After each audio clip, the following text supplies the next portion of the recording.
Welcome to This Explainer. Today, we're tackling something that, let's be real, almost every single one of us has faced at some point. We are talking about conquering the absolute ultimate life block, ourselves. We're going to look at the hidden ways we stand in our own way and exactly how we can transform that stubborn resistance into true self-mastery. So, why do we actively destroy our own progress? I mean, why do humans consistently engage in behaviors that hold us back from the very things we consciously want the most? Think about it. You want to be healthier, yet you pull right up to the drive-thru. You want financial freedom, but you completely avoid starting that side business. You want a loving relationship, but you subconsciously push people away. It's wild, right? It's literally the ultimate human paradox. Okay, let's dive into this. To really answer that profound question, we're looking at the revelatory insights from Brianna Wiest's book, The Mountain Is You. Wiest argues something absolutely paradigm-shifting here. She says, the mountain we have to master in our lives, it isn't some external force. It's not your boss, it's not the economy, and it's definitely not just bad luck. The mountain is internal. It is you. And this explainer is going to give you the exact roadmap to understand and ultimately scale that internal mountain. Section 1. Facing your personal mountain. Throughout history, mountains have obviously been used as the universal symbol for these huge, insurmountable challenges. But your personal mountain is actually formed from within, built out of your coexisting but deeply conflicting needs. I absolutely love the nature metaphors Wiest uses here. She says, the breakdown is often just the tipping point that precedes the breakthrough, the moment a star implodes before it becomes a supernova. Think about that for a second.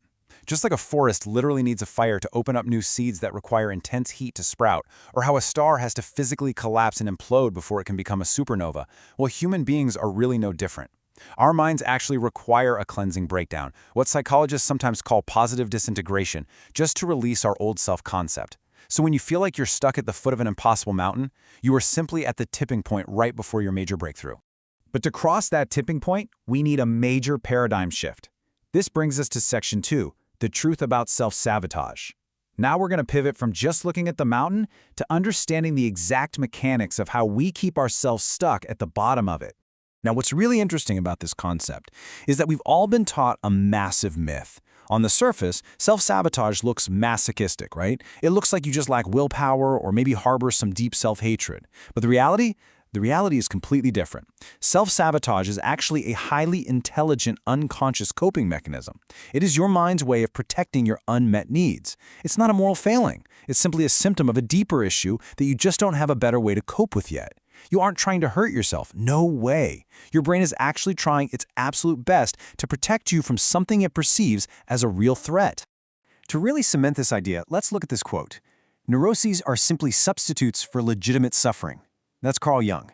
And Wiest shares a super fascinating historical anecdote about him to back this up. When Jung was a kid, he fell in the schoolyard and hit his head. His immediate instinctual thought was, yes, maybe I won't have to go back to school now. Well, shortly after that, he started experiencing these uncontrollable fainting spells. His mind literally created a physical symptom to avoid the deeper, legitimate discomfort of going back to a school where he just didn't fit in. He was unconsciously giving himself exactly what he needed, an escape route, without having to face the real problem. And you know what? That is exactly what our self-sabotage does for us. So now that we know self-sabotage is actually a protective mechanism, we arrive at Section 3, where self-sabotage comes from. Because if we truly want to conquer our mountain, we have to dig into the anatomy of our internal blocks. We need to find the exact psychological origins of our limiting behaviors. Wiest identifies 4 distinct psychological roots that essentially act as the foundational bedrock of self-sabotage. These are the heavy anchors keeping us tethered to our current uncomfortable reality. They are irrational fear, unconscious associations, unfamiliarity, also known as the upper limit, and our core belief systems. Let's break down exactly how these sneaky roots function in our day-to-day lives. Let's start with irrational or abstract fears. Basically, abstract fears are just a safe representation of legitimate fears. It works kind of like this. Say you suddenly develop this deep, terrifying fear of being a passenger in a car. You spend all your energy just trying not to panic in vehicles. But what if the real fear isn't a car at all? What if your actual underlying fear is losing control of your life? Well, dwelling on losing control of your entire life is way too scary for your subconscious to handle, so it projects that massive anxiety onto a moving car instead. It gives you a safe avenue to express that anxiety without endangering your actual ego. If you just try to fix the surface problem of riding in cars, you'll literally always hit a wall, because you aren't treating the actual wound. And this brilliantly illustrates our next points: unconscious associations and unfamiliarity. Notice how outdated inner narratives absolutely block our success. For example, if you grew up constantly hearing that rich people are corrupt, your brain will actively sabotage your efforts to make money because, well, it doesn't want you to become corrupt. Makes sense, right? But even crazier is the concept of unfamiliarity. Human beings have a natural, built-in resistance to the unknown, even if that unknown is objectively fantastic. Psychologist Gay Hendricks calls this hitting our upper limit. We basically have a set tolerance for happiness. When our lives get too good, too fast, it feels totally unfamiliar. So we subconsciously ruin it to return to a baseline of suffering that we're simply more comfortable with. Wild, isn't it? Now, understanding the psychology behind all this is fascinating for sure, but it isn't quite enough to get us over the mountain.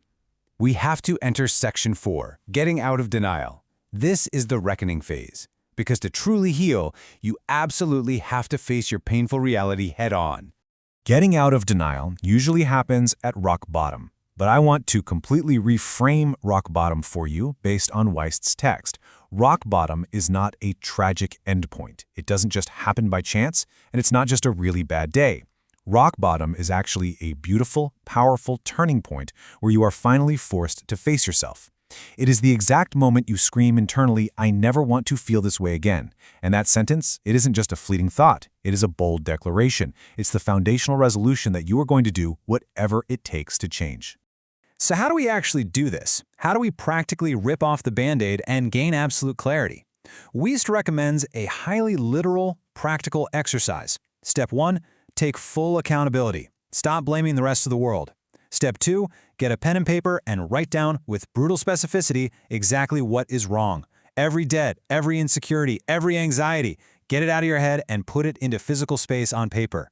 Step 3, make a choice. You can either make peace with everything on that list or you can commit to changing it. Choose to commit to changing instead of lingering, because lingering right there in the middle, that's exactly what keeps you stuck at the bottom of the mountain. Once you finally commit to the climb, you enter Section 5, Preparing for Radical Change. We are prepping for the final ascent here, and I have to be honest with you about the harsh but ultimately inspiring reality of doing this internal work, because it is going to completely alter your external reality. This brings us to the absolute climax of the text. Your new life is going to cost you your old one. It's heavy, right? To conquer the mountain, you literally have to mourn and release your old self. You are going to lose your comfort zone. You might lose certain relationships or friends. You are definitely going to lose being universally liked or understood by everyone around you. You are literally shedding the person who is equipped to survive at the bottom of the mountain, but who simply cannot survive the altitude of the peak.